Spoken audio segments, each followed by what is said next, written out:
बिंदिया जंगल की घनी झाड़ियों के बीच, जहां सूरज की किरणें जमीन को छूने के लिए तरसती थी, वहां एक छोटी सी मिट्टी की झोंपड़ी थी।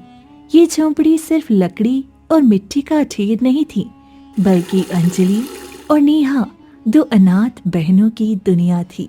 बड़ी बहन अंजलि एक मजबूत मन और स्वभाव की धनी थी।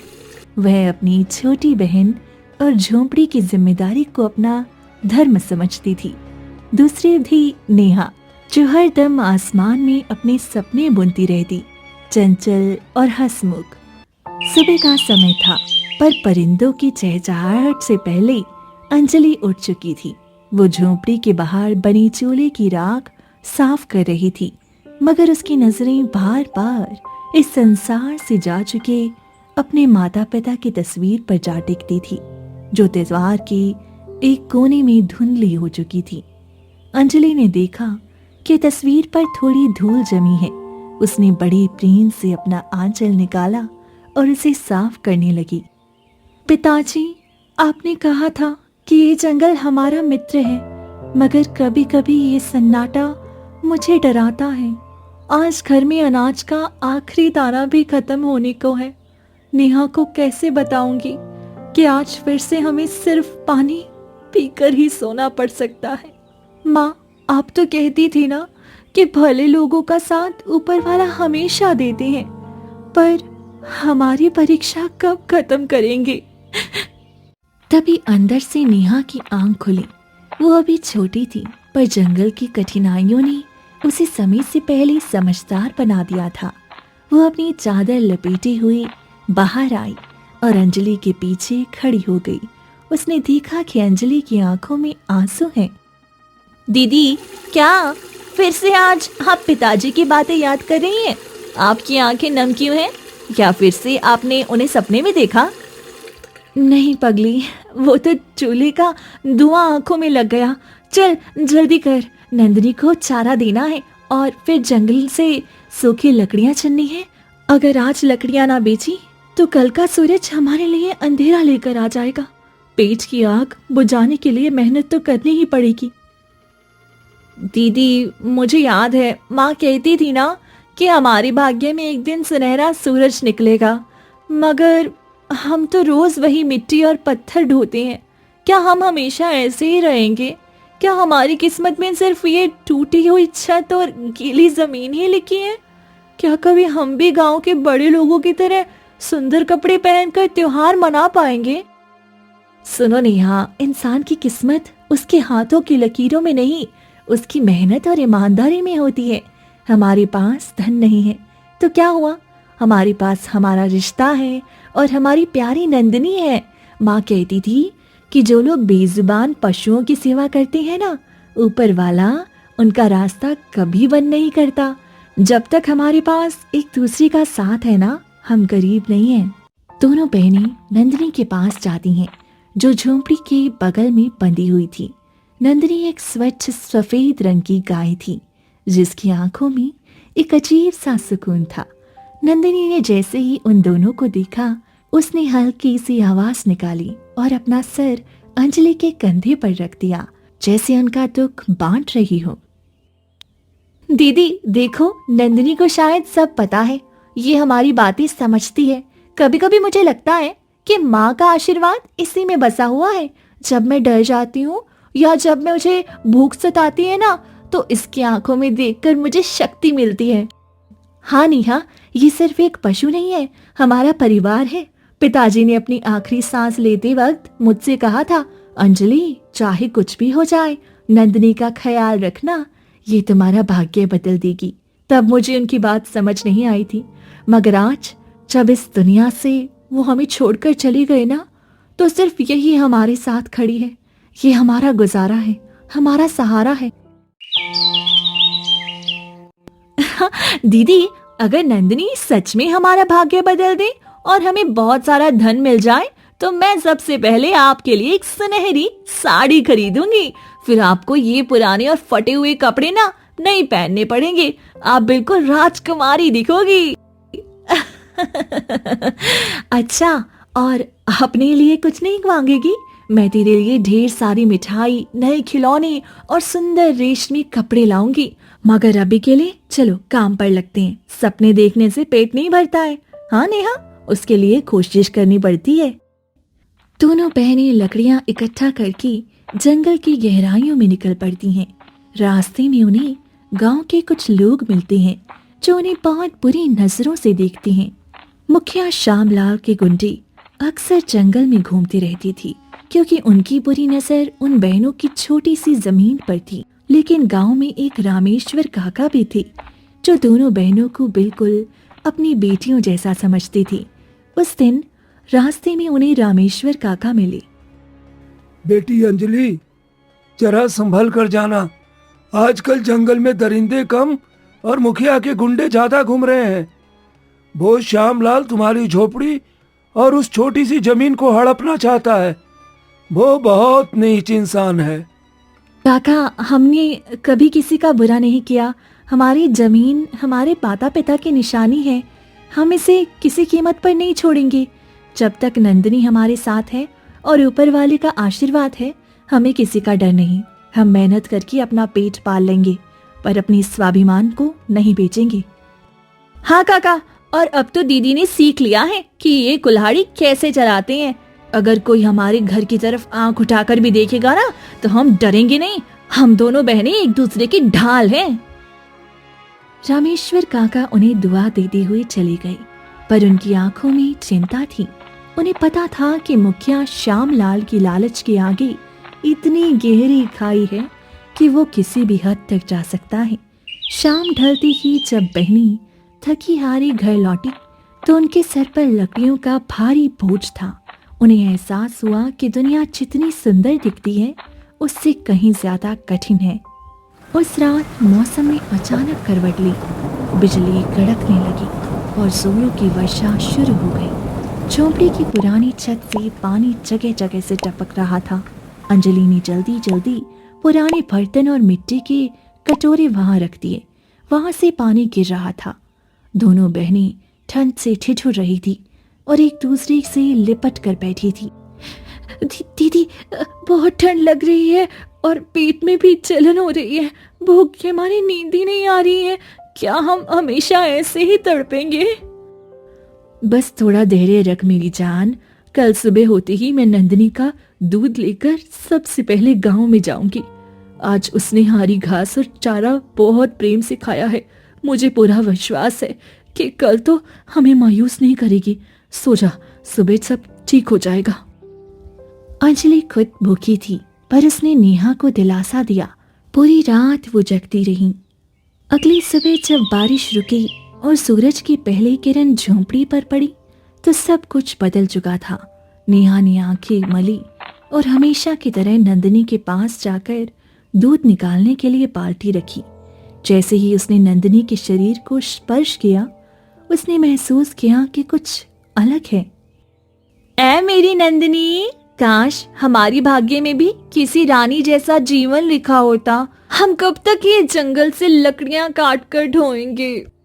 अरे पगली, अभी तक दूध नहीं निकला। लकड़ियों का काम हम कब का छोड़ चुके हैं। अब तो सारा भरोसा इस नंदिनी के दूध पर ही है। जल्दी कर नेहा, सूरज निकल आया है। गांव में लोग हमारा दूध खरीदने का इंतजार करते हैं। हाँ दीदी, बस एक पल रुको। जैसे ही नेहा ने दूध निकालना शुरू किया, एकदम से नंदिनी ने एक गहरी सांस ली। नेहा को लगा उसके हाथ में एक हल्का सा झटका लगा है। दूध की धारा इतनी तेज हो गई कि वह छोटी सी बाल्टी कुछ पलों में भर गई। नेहा ने हैरत से बाल्टी को देखा। दूध की रंगत हल्की सी सुनहरी थी और इसमें से एक अनोखी सी महक थी। दीदी देखो देखो, आज नंदिनी का दूध कैसा लग रहा है। अंजलि दौड़कर बाहर आती है और बाल्टी में झांकती है। ये ऊपर वाले, ये क्या है? ये दूध तो बड़ा ही गाढ़ा है। क्या तुमने इसमें बाहर से कुछ मिला दिया है नेहा? नहीं नहीं दीदी, मैंने तो बस इसे प्यार से छुआ था। आज मुझे सच में लगा कि नंदिनी कोई आम पशु नहीं है। वे धीरे से दूध चखती है। उसकी आंखें नम हो जाती हैं। इसका स्वाद यहाँ तो मैंने आज तक कभी नहीं चखा है। ये दूध नहीं, ये तो किसी राजा के दरबार की मिठाई है। ये कोई साधारण चमत्कार नहीं है। नेहा, हमारा भाग्य सच में जग गया है। दोनों बहनों ने इस दूध के लिए 2 मटके अलग अलग तैयार कर लिए। उनके दिल में डर था, लेकिन इससे ज्यादा खुशी थी। वे जानती थी कि इस दूध की वजह से उनकी जिंदगी पलट जाएगी। वे जल्दी से गांव की तरफ निकल गईं। गांव के चौपाल पर आज बहुत भीड़ थी। अंजलि और नेहा ने एक छोटा सा कोना देखकर अपने मटके को रखा। उन्होंने रामेश्वर काका को आवाज दी, जो गांव में अपनी ईमानदारी और नियान पसंदी के लिए जाने जाते थे। रामेश्वर काका, हमें आपकी सलाह चाहिए थी। हम इस खास दूध को आम कीमत से 4 गुनी कीमत पर बेचेंगे, क्योंकि इसके गुण बहुत हैं। आप एक बार चक्कर देखो। अरे वाह अंजलि, इस दूध में तो लगता है किसी शक्ति का असर है। ये तो हर तरह की बीमारी को दूर कर देगा। इसमें तो स्वाद और शक्ति दोनों है। तुमने सही कीमत रखी है, तुम बिल्कुल फिक्र ना करो। रामेश्वर काका की तारीफ के बाद लोग इस दूध को खरीदने के लिए बेताब हो गए। दूध पलक झपकते ही बिक गया। गांव के लोग दूध पीते ही चेहरे पर एक नई शक्ति और खुशी महसूस करने लगे। एक औरत ने कहा, बहनों, ये दूध नहीं, ये तो पवित्र घोल है। मैं तो कई दिनों से बीमार थी, पर अब मुझे लग रहा है जैसे मैं बिल्कुल ठीक हो गई हूँ। मैं तो रोज तुम दोनों से ही दूध खरीदूंगी। दोनों बहनें ने आज इतनी धन की कमाई कर ली थी कि जितना उन्होंने कभी सोचा भी नहीं था। वे दोनों पहली बार बगैर किसी डर के मुस्कुराते हुए अपने घर की तरफ लौटी। इसी वक्त जंगल के उस छोटी सी झोंपड़ी के अंदर शाम का सुकून फैला हुआ था। चूल्हे पर हल्की आंच चल रही थी। अंजलि हांडी में दाल हिला रही थी और नेहा पास बैठी थी। आज दोनों के चेहरों पर थकान के बजाय खुशी और सुकून था। दीदी, आज पहली बार ऐसा लग रहा है जैसे हमने जिंदगी में सांस ली हो। गांव वालों के चेहरे जब उन्होंने दूध पिया, मैं वे खुशी बिल्कुल नहीं भूल सकती। हाँ नेहा, मेहनत का फल मीठा होता है। आज लगा कि पिताजी की आत्मा भी कहीं से हमें देखकर खुश हो रही होगी। सच्ची दीदी, कल हम नंदनी के लिए नया चारा ले आएंगे और झोंपड़ी की छत भी ना थोड़ी ठीक करवा लेंगे। अब हमें किसी के आगे हाथ नहीं फैलाने की जरूरत है। हाँ नेहा, अच्छी बात है। बस अब किसी की नजर ना लग जाए हमारी खुशियों को। दीदी, अब कौन सी मुसीबत आ जाएगी? आज तो जंगल भी शांत लग रहा है, जैसे अब सब कुछ ठीक हो गया हो। गांव का सबसे बड़ा जमींदार और ताकतवर मुखिया श्यामलाल अपनी हवेली में बैठा था। उसका सलाहकार दीवान हुकुमचंद उसके साथ था। इन दोनों की नजर उन बहनों पर और उनकी झोंपड़ी वाली जमीन पर हमेशा रहती थी। जब उन्होंने इस सुनहरी दूध की कहानी को सुना तो उनके दिल में लालच का सांप बल खाने लगा। क्या बकवास सुन रहा हूँ? वो 2 गरीब लड़कियाँ मेरे इलाके में कोई सोना बेचकर चली गई। दीवान, क्या ये सच है? जी मुखिया जी, लोग तो ये भी कह रहे हैं कि वो गाय कोई साधारण पशु नहीं है। उसका दूध पीने वालों पर अजीब सा असर होता है, जो अभी तक किसी को समझ में नहीं आया। ये सब गरीबों के विश्वास है, मगर अब वो गाय मेरे अस्तबल की जीनत बनेगी। दीवान, हमें उनकी जमीन का कोई लालच नहीं। हमारा लक्ष्य सिर्फ वो गाय और उसका सोना है। आपका आदेश सर आंखों पर मुखिया जी, लेकिन वो लड़कियां अपनी गाय आसानी से नहीं देंगी। उन्हें तो अब लग रहा है कि उनका भाग्य खुल गया है। भाग्य सिर्फ मेरा है। आज की रात हमें वो गाय चाहिए। कोई शोर नहीं, कोई दया नहीं। हम उन लड़कियों को एक नकद रकम देंगे और गाय लेकर आएंगे। अगर वो इनकार करे तो उन्हें जंगल में फेंक दिया जाएगा। ताकत हमारी है, कानून हमारा है। झोंपड़ी के बाहर शाम धीरे धीरे गहरी हो रही थी। हवा ठंडी थी, जंगल बिल्कुल खामोश। उसी शाम जब सूरज की आखिरी किरणें जंगल के पेड़ों में छन कर आ रही थी, मुखिया श्यामलाल दीवान और अपने 2 ताकतवर नौकरों को नंदिनी को चुराने के लिए भेजता है। जंगल की झोंपड़ी में अब डर का सन्नाटा छाया था।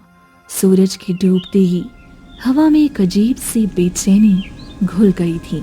अंजलि और नेहा भले ही अब अमीर हो चुकी थी, मगर जंगल की तन्हाई में उनके दिल बेचैन रहती थी। वो नंदिनी के पास बैठी थी, उसे प्यार कर रही थी, उससे अनदेखा आने वाला संकट बांट रही थी। मेरी नंदिनी, मुझे नहीं मालूम कि तुम्हें क्या पीड़ा हो रही है, पर मुझे विश्वास है कि तुम हमारा साथ कभी नहीं छोड़ोगी। दीदी, तुम हर वक्त इतनी शांत कैसे रहती हो? मुझे तो लग रहा है कि जंगल आज हमें किसी बड़े राज से डराने की कोशिश कर रहा है। शांत नहीं नेहा, ये सहजता है। पिताजी कहा करती थी कि जब चारों ओर अंधेरा हो तो अपनी अंदरूनी शक्ति पर भरोसा करो, और हमारी शक्ति यहीं कहीं छुपी हुई है। जैसे ही रात ने अपनी चादर को और गहरा किया, तकरीबन आधी रात के समय झोंपड़ी के पास 2 नौकर मुखिया श्यामलाल और दीवान हुकुमचंद के साथ छुप कर खड़े थी। दीवान के हाथ में एक मोटी रस्सी और एक बड़ा ताला था। मुखिया जी, अंदर कोई आवाज नहीं है। ये लड़कियां गहरी नींद में सो रही होंगी। मौका अच्छा है, इस नंदिनी को बगैर किसी रुकावट के लेकर चलते हैं। इंतजार करो दीवान, एक भी आवाज हुई तो सारा गांव जाग जाएगा। ये काम सफाई से होनी चाहिए, गाय हमारी होनी चाहिए, और लड़कियों को ये भी नहीं मालूम होना चाहिए कि किसने चुराया है। नौकरों ने आहिस्ता से अंदर कदम रखा। वो नंदिनी की रस्सी खोलने ही वाली थी कि अचानक नंदिनी ने अपनी आंखें खोल दी और एक गहरी आवाज निकली जो कोई आम गाय नहीं निकाल सकती थी। इस आवाज में एक चुनौती थी। कौन है? कौन अंदर आया है? खबरदार, अगर मेरे पास आने की जरूरत की। जैसे ही अंजलि की आवाज नौकरों के कानों में टकराई, वो रुक गए। वो एक ही पल में समझ गए कि ये कोई आम मुकाबला नहीं है। अंजलि और नेहा भाग कर आई। वहां का मंजर देखकर उनके होश उड़ गए। मुखिया श्यामलाल और दीवान हुकुमचंद अपने नौकरों के साथ खड़े थे। उनके चेहरों पर लालच और हैवानियत साफ झलक रही थी। वाह, क्या किस्मत है तुम दोनों की।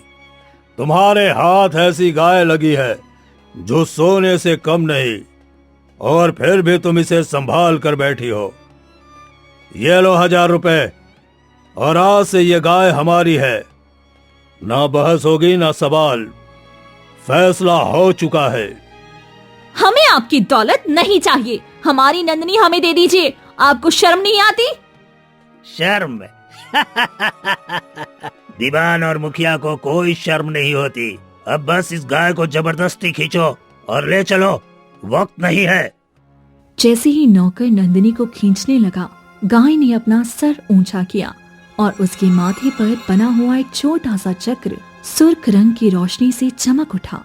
ये रोशनी इतनी तेज थी कि जैसे नौकर का हाथ नंदिनी से टकराया, उसे एक जोरदार झटका लगा। अरे मेरे हाथ जल गए, ये कैसी गाय है?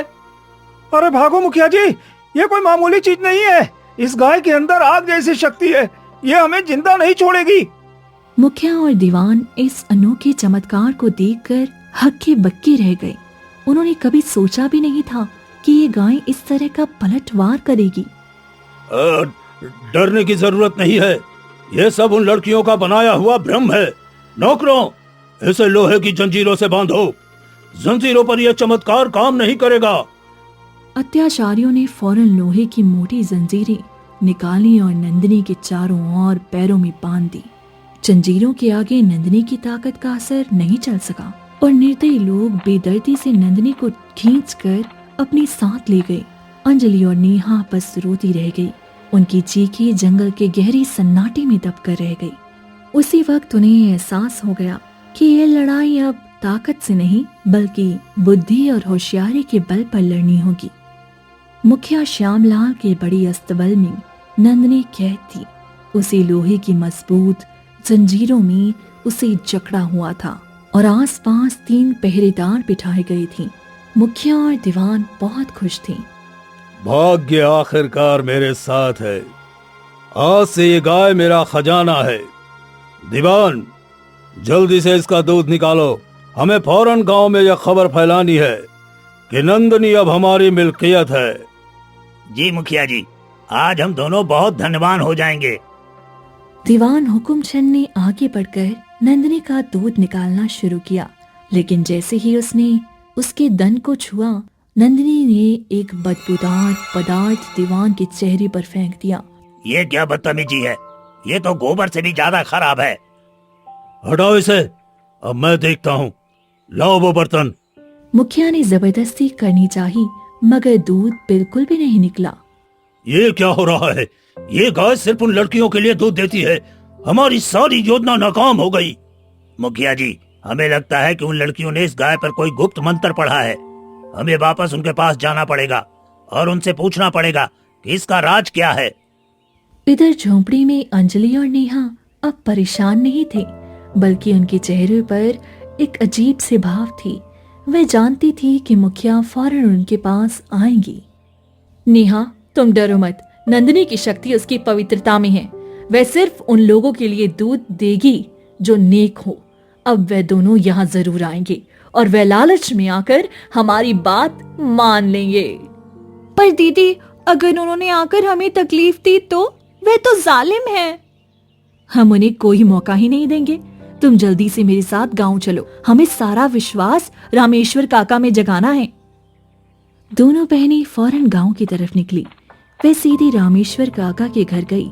उन्हें सबसे पहले ये साबित करना था कि नंदिनी एक साधारण गाय नहीं है।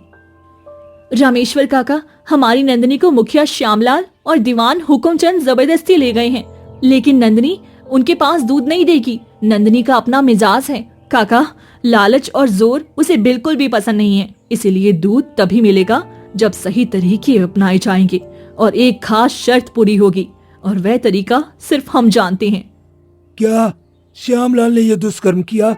मैं उसे छोड़ूंगा नहीं। पर तुम क्या कह रही हो अंजलि? कैसी शर्त? शर्त ये है रामेश्वर काका कि नंदिनी ने मुझसे विश्वास का शपथ मांगा है। वह दूध तभी देगी जब उसे चुराते हुए जो लोग पकड़े जाएंगे उनसे दूर हो जाए और उनका पूरा गुनाह सबके सामने माना जाए। अब मुखिया और दीवान दूध के लालच में हमारे पास आएंगे और हम उनसे सारे गांव के सामने ये शर्त पूरी करवाएंगे। रामेश्वर काका अंजलि की अक्लमंदी और हिम्मत से प्रभावित हुए। वह समझ गए कि अंजलि को ये योजना मुखिया को नीचा दिखाने के लिए ही आई होगी। उन्होंने अंजलि को आशीर्वाद दिया और वादा किया कि वे नेक दिली में उनका साथ देंगी। मुखिया श्यामलाल की हवेली का माहौल तनाव से भरपूर था। पूरी रात गुजर गई थी और नंदिनी ने अब तक एक कतरा भी दूध का नहीं टपकाया था। नौकरों को शक हो रहा था और मुखिया का गुरूर अब गुस्से में बदल रहा था। वह अपने अस्तबल में खड़ा था, जहाँ नंदिनी शांत और उदास खड़ी थी। मुखिया जी, अब क्या करें? गांव में खबर फैल गई है कि गाय आपके पास है। हमने अपनी सारी शक्ति लगा दी, पर इसने दूध नहीं दिया। ये तो कोई आम चमत्कार नहीं है। हमें फौरन उन लड़कियों के पास जाना चाहिए। तुम चुप रहो, मेरी नाक मिट्टी में मिल जाएगी। उन गरीब लड़कियों के सामने मुझे घुटने टेकने पड़ेंगे? कभी नहीं। लेकिन लालच गुरूर से बड़ा होता है। मुखिया को दूध का सोना चाहिए था। आखिरकार मुखिया श्यामलाल और दीवान हार मानकर अंजलि और नेहा की झोंपड़ी की तरफ चल पड़े। अंजलि और नेहा सुनो, हम तुम्हारी गाय को लेकर गए थे। इस बात का हमें पश्चाताप है। अब तुम बताओ, ये नंदिनी दूध क्यों नहीं दे रही? हम तुम्हारे लिए सावन फल लाए हैं, ये रखो और हमें उपाय बताओ। मुखिया जी, आपने ये क्या किया? आपने सिर्फ नंदिनी को नहीं छुड़ाया, बल्कि आपने हमारी माँ को, आखिरी निशानी को हमसे छीन लिया। हमने आपकी दौलत नहीं मांगी थी, हमें सिर्फ हमारी प्यारी नंदिनी चाहिए। दीदी, मुखिया जी क्या जाने, नंदिनी का दूध ही हमारी ताकत थी, हमारा आशीर्वाद था। जब से वह गई है मुझे लग रहा है जैसे मेरे शरीर की सारी ताकत खत्म हो गई है। नेहा की इन बातों का दीवान पर गहरा असर हुआ। वह फौरन समझ गया कि इसके पीछे कोई ना कोई राज जरूर है। मुखिया जी, देखो, ये लड़कियां सच कह रही हैं। नंदिनी कोई आम गाय नहीं है। मुझे लगता है इसका दूध उनकी सेहत से जुड़ा हुआ है। अंजलि ने मौका देखा और मुखिया के सामने एक ऐसी शर्त रखी जो मुखिया को हैरत अंगेज कर गई। मुखिया जी, नंदिनी दूध जबरदस्ती नहीं, सिर्फ परिस्थितियों में देती है। ये उसका अपना नियम है। पहली शर्त ये है कि नंदिनी को गांव के सबसे सच्चे और ईमानदार व्यक्ति के हाथों का बनाया हुआ भोजन दिया जाएगा। और दूसरी शर्त, आपको नंदिनी के साथ किए गए अन्याय और अत्याचार को खुलेआम स्वीकार करना होगा और 7 दिन तक उसकी सेवा और देखभाल करनी होगी। ना हुक्म, ना गुस्सा, ना दबाव। तीसरी शर्त सबसे महत्वपूर्ण, जिस क्षण नंदिनी दूध देना शुरू करे आपको सबके सामने ये कहना होगा कि ताकत बल से नहीं व्यवहार से मिलती है और नंदिनी सिर्फ उसके साथ रहती है जो उसका सम्मान करता है। ये सब क्या बकवास है? मैं मुखिया श्यामलाल एक गाय की सेवा करूंगा? आपकी मर्जी। अगर आपको सोने का दूध नहीं चाहिए तो नंदिनी को यही जंगल में छोड़ जाइए। हमें उसे भूखा नहीं देखना है। वह आपके जुल्म से मर जाएगी और फिर आप हमेशा खाली हाथ रहेंगे। मुखिया के लालची आंखों में अब गुस्से की जगह खतरनाक लालच था। उसने सोचा, अगर 7 दिन की खिदमत से वह हमेशा के लिए सोने का दूध हासिल कर सकता है तो ये कोई बड़ा सौदा नहीं है। ठीक है, मैं तुम्हारी शर्त मानता हूँ। आज से 7 दिन तक मैं नंदिनी की खिदमत करूंगा, लेकिन अगर 8वें दिन उसने दूध नहीं दिया तो तुम दोनों को यह जंगल छोड़ना पड़ेगा और तुम्हारी ये झोपड़ी मेरी होगी। ये हमें मंजूर है। नंदिनी को रामेश्वर काका के हाथ का खाना चाहिए और हम उसे सिर्फ यहीं आकर देंगे। मुखिया ने नंदिनी को खोला और वापस झोंपड़ी में ले आया। उस दिन से देखने लायक नजारा शुरू हुआ। गांव का सबसे गुरूर करने वाला मुखिया श्यामलाल जंगल में गाय की सेवा कर रहा था। पहला दिन रामेश्वर काका शुद्ध खाना लेकर आए और अपने हाथ से नंदिनी को खिलाया। मुखिया और दीवान भी हाथ जोड़कर उसके सामने खड़ी रहीं। जब उन्होंने दूध निकालने की कोशिश की तो सिर्फ उल्टा पानी निकला। ये क्या है? ये तो दूध नहीं है अंजलि। मैंने कहा था ना, आपके दिल में अभी भी लालच और ऐब है। नंदिनी को सच्ची नेकी चाहिए। इसके बाद रोजाना यही होता रहा। मुखिया ने 6 दिन तक नंदिनी की सफाई की, उसे हाथ से खाना खिलाया और लोगों के सामने झुककर खड़ा रहा। उसका गुरूर आहिस्ता आहिस्ता चूर हो रहा था। गांव के लोग जो ये तमाशा देखने आते थे बहुत खुश हो रहे थे। 7वें दिन मुखिया और दीवान बिल्कुल थक चुके थे। उनके चेहरे पर हिम्मत नहीं बल्कि सिर्फ लालच का गहरा साया था। मुखिया जी, बस 1 दिन बाकी है। हमें उन लड़कियों पर दबाव डालना पड़ेगा, कहीं ये दोनों हमें धोखा ना दे दें। हमें दूध चाहिए, दूध। हमें वो सोना चाहिए। मैं खुद जाकर उनसे विनती करूंगा। ये लड़कियां मेरा हतक कर रही हैं। आज रात मुझे नंदिनी का दूध चाहिए। इसी रात मुखिया और दीवान ने एक गुप्त योजना बनाई। उन्होंने सोचा कि अगर 8वें दिन नंदिनी दूध नहीं देती तो वो अंजलि और नेहा को मार देंगी। लेकिन अंजलि जो चालाक थी, उसने मुखिया के हर भाव और हर इशारे पर ध्यान रखा था। उसे मुखिया की बुरी नीयत के बारे में अंदाजा हो चुका था। 8वें दिन का सूरज जैसे ही निकला, मुखिया श्यामलाल और दीवान हुकुमचंद की आंखों से सोने का ख्वाब गिरने लगा, मगर उनके चेहरे पर 7 दिन की मेहनत और नाकामी की शिकन पड़ी थी। वो जानते थे कि आज या तो धनवान बनेंगे या सब कुछ हार बैठेंगे। मुखिया अपने नौकरों के साथ झोंपड़ी के बाहर खड़ा था। अंजलि, आज आखिरी दिन है। मैंने तुम्हारी हर शर्त पूरी की है। आज नंदिनी को हर हाल में दूध देना ही पड़ेगा, वरना तुम्हारी जिंदगी का अंत यही हो जाएगा। मुखिया जी, हमने आपकी बात पर पूरा यकीन रखा है। आज नंदिनी जरूर दूध देगी, लेकिन पहले आपको वो शर्त पूरी करनी पड़ेगी जो मैंने रखी थी, और वो है सारे गांव वालों के सामने आपको कहना पड़ेगा कि आपका दिल पश्चाताप से भर गया है और आप आज से सच्चाई का साथ देंगे। ठीक है, हम ये ड्रामा भी कर लेंगे। जल्दी से गांव में ऐलान करो। मुखिया और दीवान ने मिलकर गांव के सामने नगाड़ा बजवाया और ऐलान किया कि आज वो गाय की किरत दिखाएंगे और सच्ची बात सबके सामने लाएंगे। देखते ही देखते चौपाल पर गांव वालों की भीड़ लग गई। रामेश्वर काका भी वहां पर आकर खड़े हो गए थे। अब वो नजारा था जिसे देखकर लोग अपनी आंखों पर विश्वास नहीं कर सकते थे। मुखिया और दीवान जो हमेशा रौब में रहते थे, आज वो हाथ जोड़ कर खड़ी थी। अंजलि ने नंदिनी को चौपाल के बीच बांधा हुआ था। मुखिया ने चुपचाप हाथ जोड़े और ऐलान किया, ए गांव वालों, आज मैं सच कहता हूं, मैंने लालच में आकर इन गरीब बहनों पर जुल्म किया। मैंने उनकी गाय चुरा ली। मैं गुनाहगार हूं। मैं नंदिनी से माफी मांगता हूं। मैं आज से पश्चाताप का जीवन जीऊंगा। सब गांव वाले हैरान और खुशी से चीख उठे। अंजलि ने फौरन नंदिनी के करीब जाकर दूध निकालना शुरू किया। जैसे ही उसने धन को छुआ, नंदिनी के माथे पर बना हुआ चक्कर तेजी से चमक उठा और दूध की सुनहरी धारा बर्तन में गिरने लगी। इस बार दूध ऐसा था जिसे देखकर सबकी आंखें खुल गईं। अरे ये तो सच में चमत्कार है। ये तो असली सोने का दूध है। वाह वाह, आज सच में मेरा भाग्य जाग गया। अंजलि, ये दूध मुझे दो, हम इसे फौरन बेचेंगे। मुखिया जी, ये दूध तो आज आपकी शान है, लेकिन नंदिनी का नियम है। आपने अभी तक सबसे बड़ी शर्त पूरी नहीं की।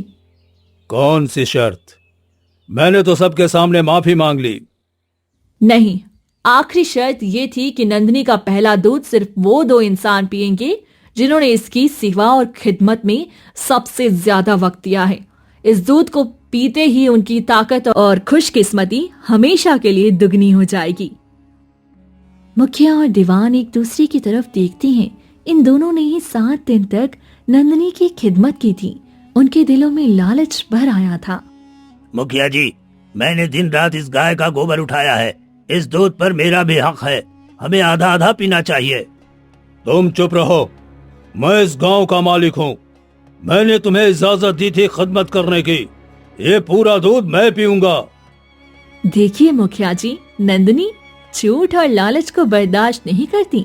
अगर आप दोनों ने झगड़ा किया तो ये दूध जहर बन जाएगा। आप दोनों को ये सुनहरा दूध आधा आधा पीकर अपनी शक्ति को मजबूत करना पड़ेगा। यही नियम है। मुखिया ने मजबूरी में हाँ कर दी। दीवान ने खुशी खुशी दूध को 2 प्यालों में बराबर बांटा। वो दोनों अपने धनवान बनने के ख्वाब में डूबे हुए थे और उन्होंने फौरन सुनहरा दूध एक सांस में ही पी लिया।